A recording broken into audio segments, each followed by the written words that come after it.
খুলনা সদর থেকে প্রায় ২৫ কিলোমিটার দূরত্বে ডুমুরিয়া উপজেলার চুকনগর এলাকা।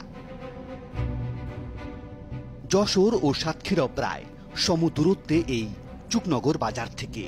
সে হিসেবে ৩ জেলার মিলনস্থল বলা যায় মুক্তিযুদ্ধের স্মৃতি বিজড়িত এই জায়গাটিকে।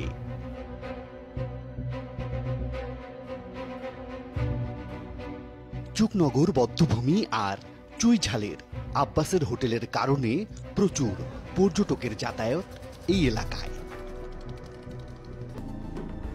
খুলনা থেকে চুকনগর চৌরাস্তা, এরপর একটু টানে ঢুকতেই বিশাল কর্মযজ্ঞের দেখা মিলল।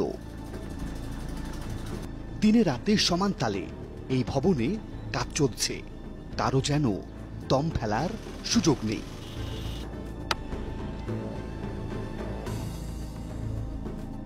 এবার একটু পেছনে যাওয়া যাক। স্যাটেলাইট থেকে পাওয়া এই ছবি মাত্র কয়েক বছর আগের। যেখানে এখন বিশাল কর্মযজ্ঞ চলছে, তখন সেখানে ছিল গাছপালা, ছিল ফাঁকা মাঠ, ছিল জেলা পরিষদের ছোট্ট একটা ডাক বাংলো, আর পাশ দিয়ে বয়ে গেছে ভদ্রা নদী। দুই যুগের ব্যবধানে শুধু দৃশ্যই বদলায়নি, বদলে ফেলা হয়েছে বাংলাদেশের ইতিহাসও। আমরা আবারও ফিরে আসি ডাক বাংলোর জমিতে, যেখানে তৈরি হচ্ছে খুলনা জেলা পরিষদের মার্কেট। চকচকে ইটের গাঁথনি আর ঢালাই চলছে সমান তালে।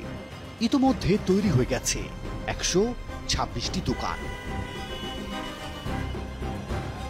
দেখে মনে হচ্ছে বিরাট কর্মযজ্ঞ চলছে, কিন্তু খুলনা জেলা পরিষদের অধীনে এই চুকনগর যে মার্কেট নির্মাণ হচ্ছে, সেখানে কোনো ধরনের আইন মানা হয়নি।